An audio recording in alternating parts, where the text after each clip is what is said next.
방금 5절 말씀, 예수께서 하나님의 아들이심을 믿는 자가 아니면 세상을 이기는 자가 누구냐라는 사도 요한의 이 질문은 아무도 없다라는 대답을 당연히 기대하면서 묻는 질문입니다. 다른 말로 하면 예수께서 하나님의 아들이심을 믿는 우리 성도들만 세상을 이기는 믿음을 가질 수 있다, 세상을 이길 수 있다는 것을 전제하고 강하게 확신하면서 하시는 말씀이죠. 바로 이 4절에서도 무릇 하나님께로부터 난 자마다 세상을 이기느니라, 세상을 이기는 승리는 이것이니 우리의 믿음이니라고 동일한 의미로 말씀하십니다. 하나님께로부터 난 자마다, 즉 거듭난 성도라면 누구나 다 세상을 이기는 자들이요, 세상을 이기는 승리는 우리 자신의 능력이나 지혜로 얻을 수 있는 것이 아니라 오직 우리의 믿음으로만 가능한 것이라고 말씀합니다.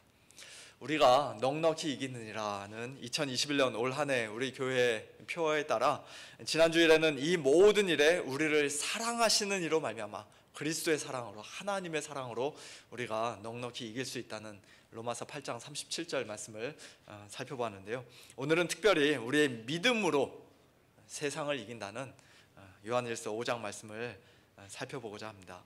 세상을 이기는 믿음, 듣기만 해도 가슴이 설레는, 가슴이 뛰는 멋진 말씀입니다. 그런데 세상을 이기는 믿음이라고 할 때 그 믿음이라는 것은 과연 무엇일까요? 오늘 저와 여러분에게는 세상을 이기는 이 믿음이 정말로 있습니까? 그 믿음을 우리가 어떻게 해서 가지게 되었으며 또 지금 그 믿음의 소유자라는 사실을 도대체 뭐를 보고 우리가 알 수가 있는 것입니까? 그런 여러 가지 질문들을 우리는 오늘 본문 말씀을 읽으면서 자연스럽게 던지게 됩니다. 결국 오늘 말씀의 주제는 한마디로 믿음이라고 할 수 있겠는데요. 믿음이란 무엇인지, 그 믿음은 어디서부터 오는 것인지, 그리고 믿음의 열매는 우리의 삶 가운데 어떻게 나타나는 것인지, 그렇게 크게 세 가지로 나눠서 잠시 생각해 보며 우리 성도님들과 함께 은혜를 나누고자 합니다. 먼저 첫 번째로 믿음이란 무엇일까요?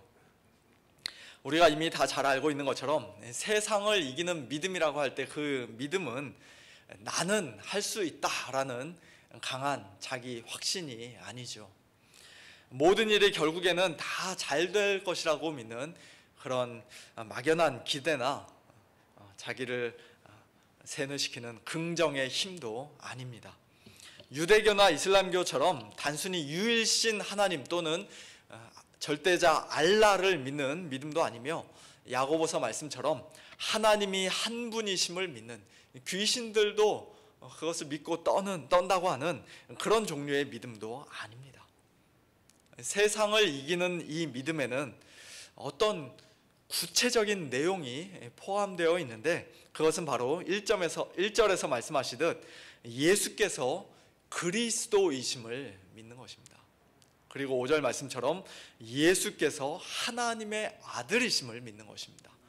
너희는 나를 누구라 하느냐, 예수님께서 제자들에게 물어보셨을 때 베드로가 어떻게 대답했습니까?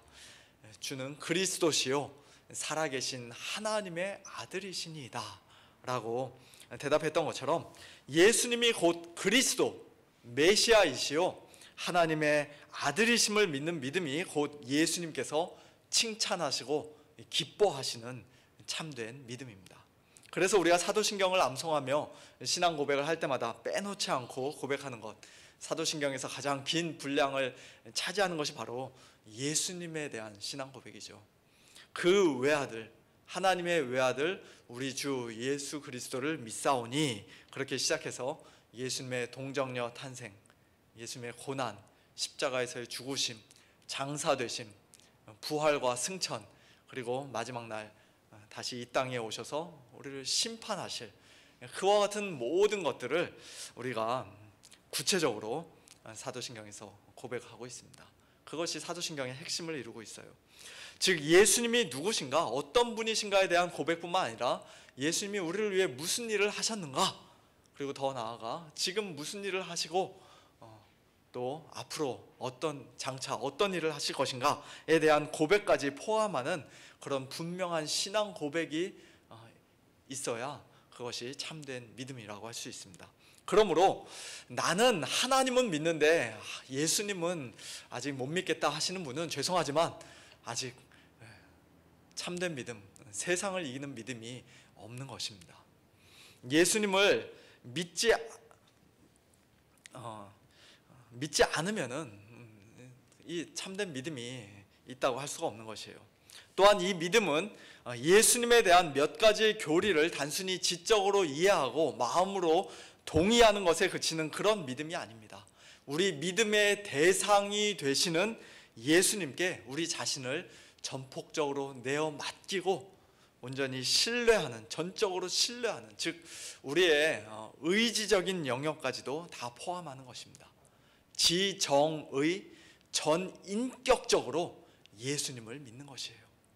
우리 죄인들의 유일한 구원자가 되시고 주님이 되시는 예수님, 하나님의 아들 예수 그리스도 앞에 꿇어 엎드려 나는 죄인입니다, 나를 불쌍히 여겨주십시오, 나를 구원해 주십시오, 그렇게 우리 자신을 예수님께 완전히 내어 맡기는, 완전히 집어 던지는, 그래서 예수님을 두 손으로 꽉 붙드는 그것을 바로 믿음이라고 할 수 있습니다.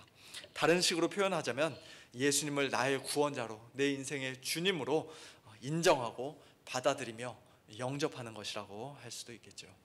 그렇게 예수님을 참되게 믿는 자들은 이제 예수님과 하나로 연합되게 됩니다. 우리의 모든 죄를 깨끗이 용서받고 하나님 앞에 의롭다 여김을 받게 됩니다. 하나님 나라의 백성이 되고 하나님의 사랑스러운 자녀가 됩니다. 그런 믿음을 가진 자들은, 아니 그런 믿음을 가진 자들만 세상을 이긴다고 사도 요한은 오늘 본문에서 말씀하는 것이에요. 오늘 저와 여러분에게는 이러한 믿음이 과연 있습니까? 두 번째로, 이 믿음은 어디에서 오는 것일까요? 하나님께서 우리 인간에게 자유의지를 주셨기 때문에 내가 예수님을 믿을지 안 믿을지는 나의 선택과 결단에 달려있다라고 생각하시는 분들은 이 질문에 나 자신에게서부터 옵니다 라고 대답하실 것입니다. 그러나 성경은 그렇게 말씀하시지 않죠. 하나님 앞에서 영적인 선을 자기 스스로 선택할 수 있는 능력, 예수님을 내가 선택해서 믿을 수 있는 능력, 그런 의미로서의 자유의지는 안타깝지만 타락한 우리 죄인들에게는 더 이상 없습니다. 범죄한 아담과 함께 또 아담 안에서 우리의 지정의는 완전히 다 죄로 물들었습니다. 하나님 앞에서 100이면 100, 다 악을 선택하며 죄 아래 살 수밖에 없는 존재들이 되었습니다. 로마서 3장에서 사도 바울은 시편 말씀을 인용하면서 이렇게 말씀합니다. 다 치우쳐 함께 무익하게 되고 선을 행하는 자는 없나니 하나도 없도다. 에베소서 2장에서는 우리가 날 때부터 이미 허물과 죄로 죽었던 자들, 죽어있던 자들이라고 말씀합니다. 그런 저와 여러분이 예수님을 믿게 되고 또 예수님을 믿음의 손으로 꽉 붙잡아 예수님과 하나로 연합될 수 있었던 유일한 이유는 그 믿음이 우리 자신에게서부터 나온 것이 아니기 때문이에요. 에베소서 2장 8절 말씀처럼 너희는 그 은혜에 의하여 믿음으로 말미암아 구원을 받았으니 이것은 너희에게서 난 것이 아니요 하나님의 선물이기 때문입니다. 그와 같은 진리를 예수님께서는 나를 보내신 아버지께서 이끌지 아니하시면 아무도 내게 올 수 없다라고 요한복음 6장에서는 말씀하셨습니다.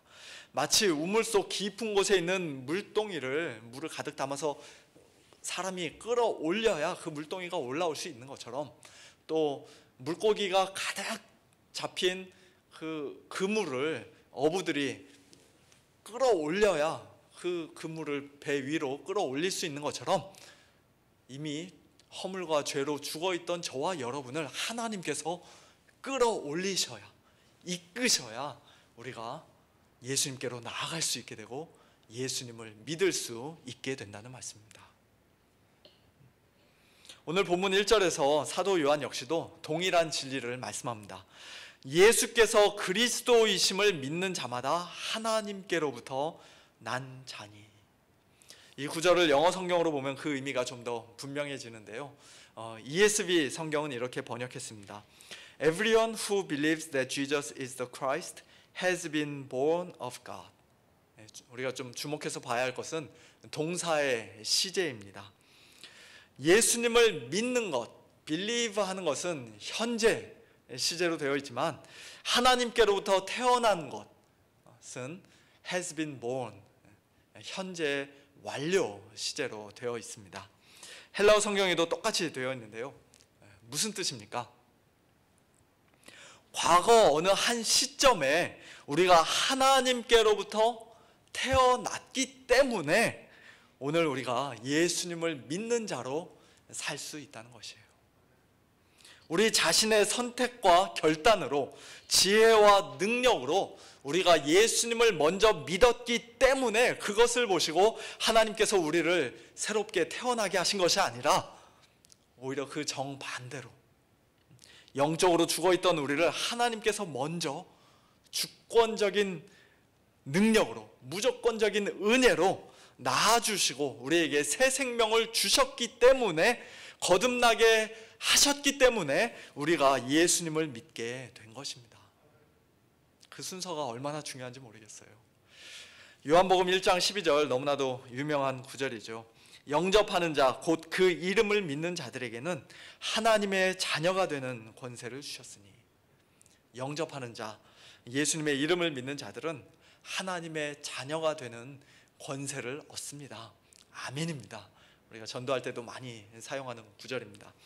그런데 바로 이어 13절에서는 그렇게 누군가가 예수님을 영접하고 예수님을 믿는 게 자기 자신의 어떤 인간적인 혈통이나 육정, 즉 육신적인 욕망 또는 소원이나 사람의 뜻으로 된 게 아니라 오직 하나님께로부터 난 자들이었기에 가능한 일이었다고 분명히 말씀합니다.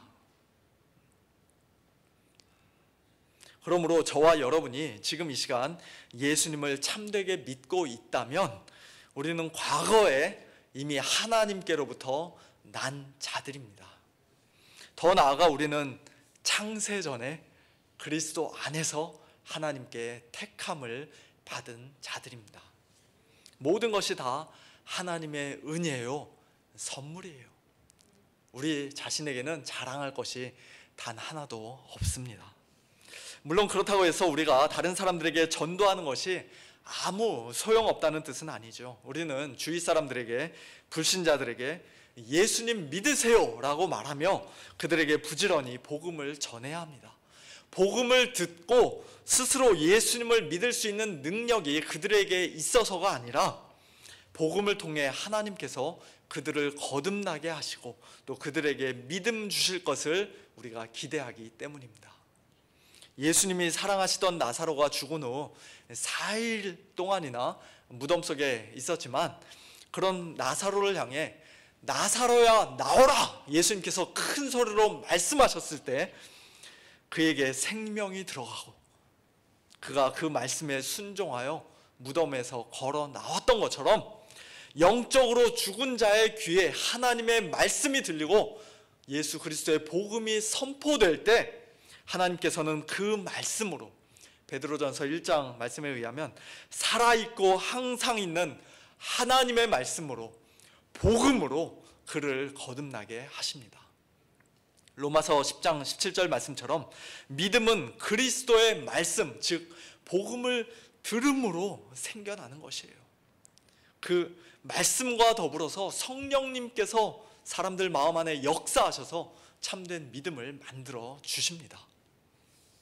그러므로 우리는 먼저 우리를 거듭나게 하시고 예수님 믿게 하신 하나님의 놀라운 은혜에 감사해야 할 뿐만 아니라 더 나아가 우리의 사랑하는 식구들, 친구들, 이웃들에게도 하나님께서 동일한 은혜 주시기를 간구하며 때를 얻든지 못 얻든지 그들에게 담대히 복음을 전해야 할 것입니다.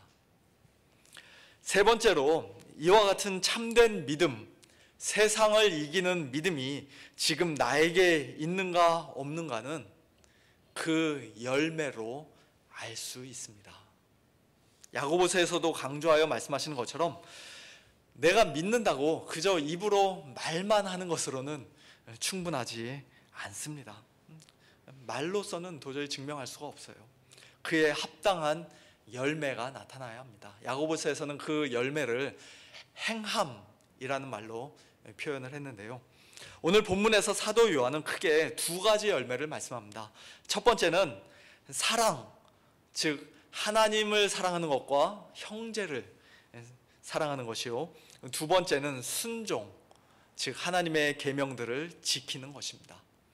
1절 말씀을 다시 한번 보시면요, 예수께서 그리스도이심을 믿는 자마다 하나님께로부터 난 자인데, 그렇게 거듭나서 예수님을 참되게 믿고 있는 성도들은 또한 낳으신 이, 즉 하나님을 사랑하게 되고 또 그에게서 난 자, 즉 다른 성도들을 사랑하게 된다고 말씀합니다. 우리가 사는 이 세상에서는 자기를 낳아주신 부모님을 나 몰라라 하면서 저버리고 더 나아가 미워하고 학대하는 사람들도 간혹 있습니다만, 그러나 하나님의 자녀로 새로 태어난 성도들은 반드시 하나님 아버지를 사랑하게 되어 있습니다. 그리고 예수님 안에서 영적으로 한 형제 자매가 된 다른 성도들 역시도 반드시 사랑하게 되어 있습니다. 그 두 가지를 분리할 수 없어요. 하나님을 사랑하노라 하면서 그 형제를 미워하는 자는 거짓말하는 자라고 요한일서 4장 20절에서는 말씀합니다.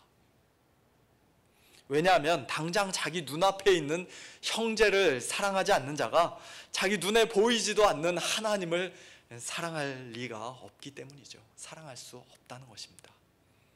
형제를 사랑하지 않는 하나님 사랑은 거짓이고 위선이요, 반대로 하나님을 사랑하지 않는 형제 사랑은 그저 인간적인 박애주의나 휴머니즘에 불과합니다.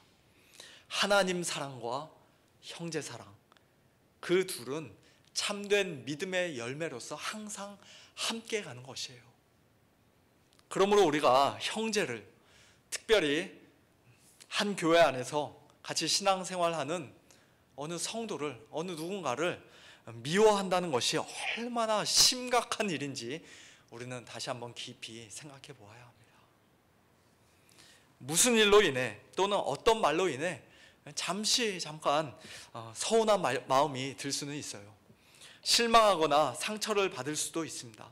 왠지 좀 불편하고 어색한 관계가 될 수도 있습니다. 그러나 그런 서운한 마음과 서먹한 관계를 그냥 내버려 두어서는 안 됩니다.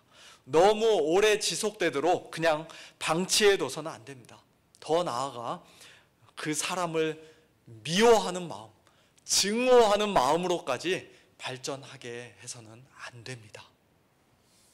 참된 믿음의 성도들, 하나님을 진실하게 사랑하는 성도들은 결코 그래서는 안 되고 또한 그럴 수도 없다고 성경은 분명히 말씀합니다. 교회 안에서 다른 성도들과의 관계가 다 깨져 있고 늘 삐그덕거리는데 나는 오직 하나님만 바라보며 하나님 한 분만 사랑하며 신앙생활하겠다 말씀하는 분은 죄송합니다만 뭔가 지금 크게 착각하고 있는 것이에요. 그것은 결코 성숙한 신앙이 아닙니다. 성경에서 말씀하시는 정상적인 우리 성도의 모습이 될 수 없습니다. 도저히 불가능한 일을 어떻게든지 한번 해보겠다고 노력하는 것에 불과합니다. 할 수 없는 일이에요. 그럴 수 없습니다. 우리가 하나님을 정말로 사랑한다면 그 사랑은 반드시 형제 사랑으로 나타나야 합니다. 형제를 미워하는 마음을 품고 있는 것이 하나님 앞에 너무 죄송해서 찬바람 쌩 날리며 그냥 지나치는 것, 그런 관계가 너무 불편해서 도저히 견딜 수가 없어야 합니다. 예수님께서 산상수훈에서 말씀하신 것처럼 예물을 제단에 드리려다가 거기서 내 형제에게 원망 들을 만한 일이 있는 것이 생각나거든 예물을 제단 앞에 두고 먼저 가서 형제와 화목하고 그 후에 와서 예물을 드리는 것, 그것이 바로 하나님을 사랑하는 성도, 즉 참된 믿음을 가지고 있는 오늘 저와 여러분의 마땅한 모습인 줄로 믿습니다. 참된 믿음의 두 번째 열매는 순종입니다. 2절과 3절에서 사도 요한은 우리가 하나님의 계명들을 지키는 것에 대해 이렇게 말씀하죠. 우리가 하나님을 사랑하고 그의 계명들을 지킬 때에 이로써 우리가 하나님의 자녀를 사랑하는 줄을 아느니라. 하나님을 사랑하는 것은 이것이니 우리가 그의 계명들을 지키는 것이라. 하나님 사랑과 형제 사랑을 분리할 수 없는 것처럼 사랑과 순종도 결코 분리할 수 없습니다. 하나님을 사랑하고 그의 계명들을 지키고 또 다른 성도들을 사랑하는 것이 서로 아주 긴밀하게 연결되어 있는 것을 우리는 5장 2절 3절 말씀을 통해서 보게 됩니다. 사실 하나님의 계명들, 대표적으로는 10계명, 그 자체가 곧 하나님 사랑과 이웃 사랑으로 요약될 수 있죠. 예수님께서 제자들에게 말씀하신 새 계명 역시도 내가 너희를 사랑한 것 같이 너희도 서로 사랑하라는 것입니다. 계명이 곧 사랑이에요. 사랑이라고 하면 우리는 보통 TV 드라마나 영화를 통해서 인상 깊게 봤던 장면들을 아마도 머릿속에 먼저 떠올릴지 모르겠습니다. 남녀 간의 애틋하고 가슴 절절한 사랑, 나도 모르게 눈물이 주르르 흐르는 그런 감동적이고 아름다운 사랑. 물론 우리가 하나님을 사랑하고 하나님의 자녀를 사랑한다고 할 때 그와 같은 감정적인 요소가 전혀 없는 것은 아닙니다만, 그러나 성경에서 말씀하시는 사랑은 그보다는 의지적인 요소가 훨씬 더 강합니다. 하나님을 사랑하는 것은 우리가 하나님의 계명들을 감정적으로 기뻐하고 즐거워할 뿐만 아니라 그것을 지키며 순종하는 것이에요. 우리가 하나님을 사랑한다 하면서도 실제로는 하나님의 계명들을 우습게 여기거나 무시한다면, 늘 어기면서도 매일매일 그냥 내 마음대로 내 생각대로 살고 있다면, 그리고 그러한 모습에 대해 조금도 슬퍼하거나 안타까워하지 않고 하나님 앞에서 참되게 회개하지 않는다면 우리는 하나님을 사랑하고 있는 것이 아닙니다.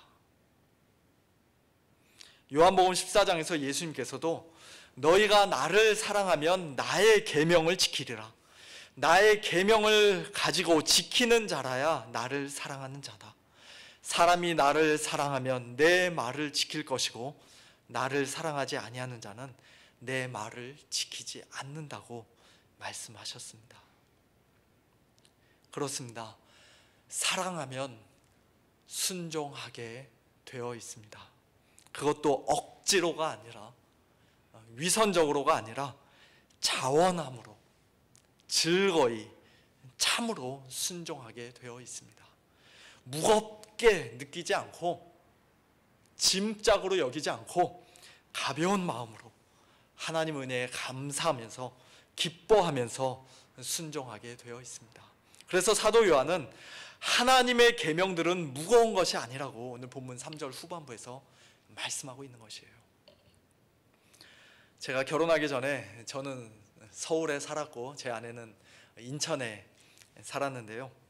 서울에서든 인천에서든 둘이 만나 데이트를 하고 나면 제가 아내를 집 앞에까지 꼭 데려다 주었습니다. 지하철 타고 버스 타고 한참 걸어서 집 앞에까지 데려다 주고 난 후에 이제 저 혼자 다시 버스 정류장까지 걸어오고 버스 타고 지하철 타고 또 버스 타고 집에까지 또 한참 걸어가야 이제 겨우 저희 집에 도착을 했습니다. 그렇게 집으로 돌아오면 시간이 상당히 오래 걸리고 몸도 굉장히 피곤했습니다. 그러나 그렇게 집에까지 바래다 주는 것을 그 당시에 저는 조금도 힘들다고 생각하지 않았습니다. 조금이라도 더 같이 있고 싶은데 집에까지 바래다 주는 길이 왜 그렇게 짧게 느껴지는지 너무 아쉬웠습니다. 그것이 바로 사랑의 힘이죠. 지금은 그렇게 하라 그러면 잘못할지도 모르겠는데요. 객관적으로 보면 분명히 힘들고 어려운 일이지만, 시간 낭비고 비효율적인 것처럼 보이는 일이지만, 그러나 사랑하는 사람에게는 그와 같은 것들이 조금도 무거운 짐이 아닙니다. 오히려 기쁨이며 즐거움이며 특권입니다. 더 많이 해주지 못하는 것이, 더 오랜 시간 같이 있지 못하는 것이 그저 안타깝고 미안할 따름입니다.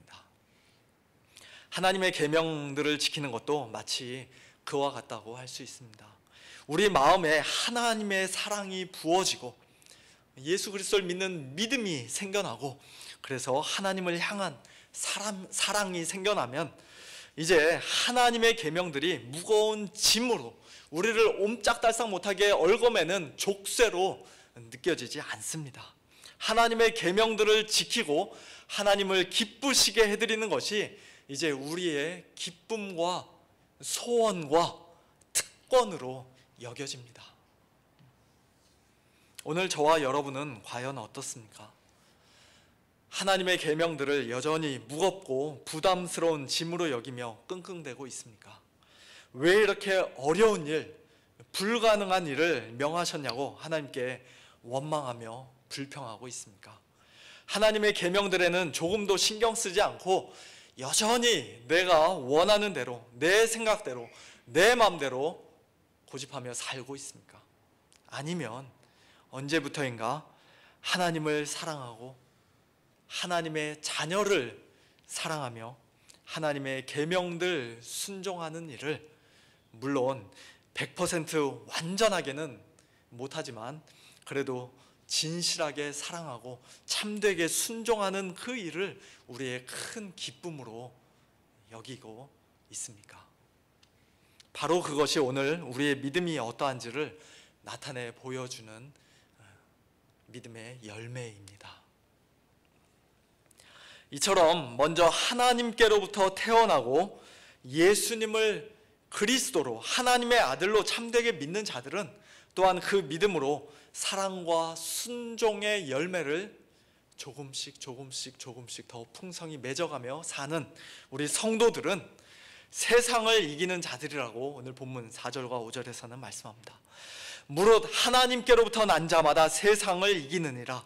세상을 이기는 승리는 이것이니 우리의 믿음이니라. 예수께서 하나님의 아들이심을 믿는 자가 아니면 세상을 이기는 자가 누구냐? 여기서 세상이라는 것은 하나님이 세상을 이처럼 사랑하사라고 말씀하실 때의 그 세상이 아니죠.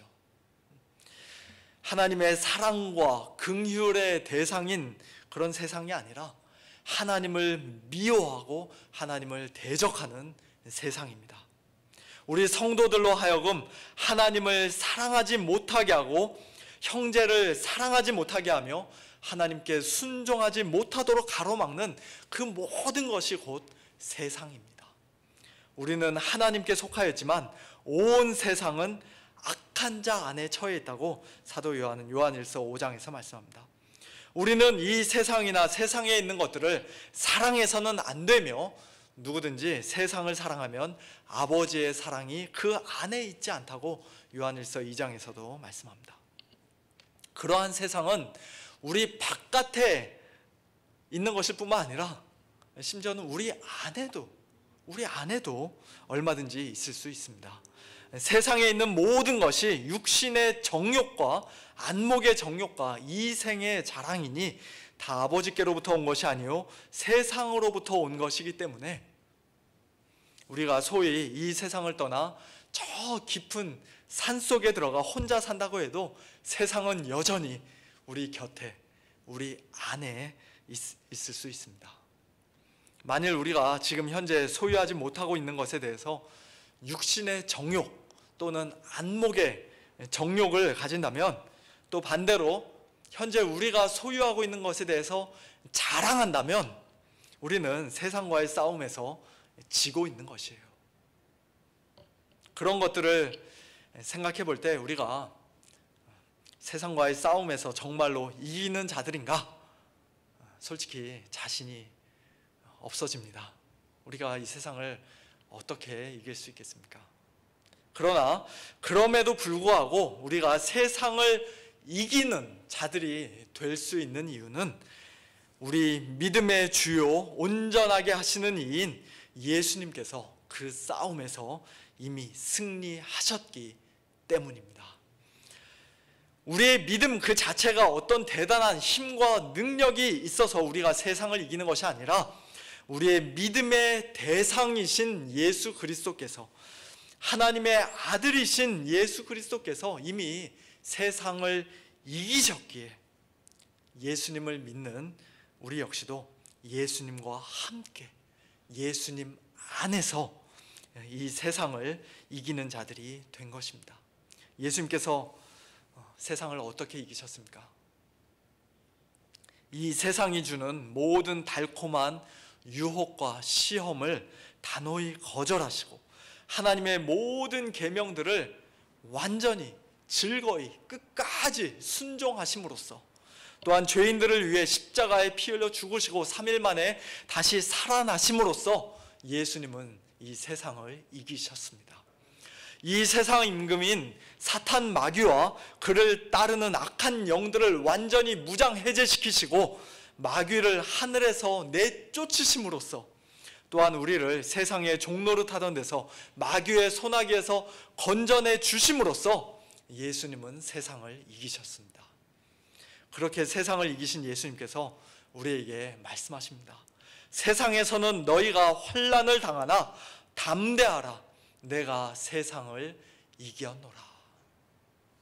비록 우리 자신의 모습을 보면 여전히 참 너무나 연약하고 때로는 세상의 유혹과 환난으로 인해 이리저리 비틀거리고 넘어지기도 하지만, 그러나 우리의 대장 되시는 예수 그리스도께서 이미 세상을 이기셨기에 저와 여러분은 세상의 그 어떠한 환난 가운데서도 담대할 수 있으며 이 세상과의 싸움에서 마침내 이기는 자들이 될 수 있음을 분명히 믿습니다.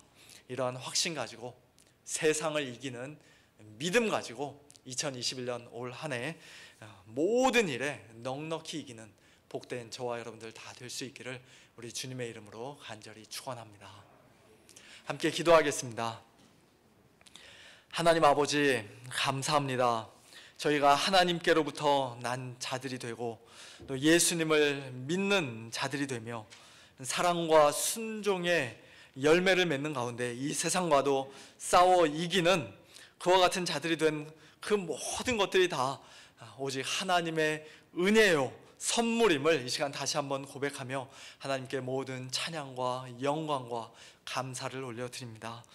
저희에게 이 귀한 믿음 일찍이 허락하여 주셨사오니 그 믿음 가지고 하나님과 형제들을, 하나님과 성도들을 더욱더 진실한 마음으로 사랑하게 하시고 하나님의 계명들을 더욱더 즐거움으로, 기쁨으로 순종하는 저희들 다 될 수 있도록 하나님 아버지 은혜를 베풀어 주시옵소서. 특별히 이 세상에서 저희들 하나님의 자녀로서 많은 환난과 고난을 당하고 또 시시때때로 많은 유혹과 시험을 받고 있는 것을 하나님 아버지 아십니다.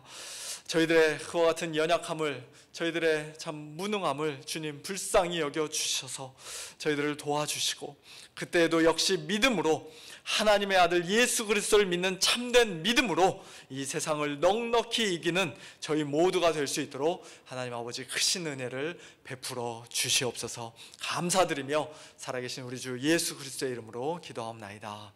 아멘.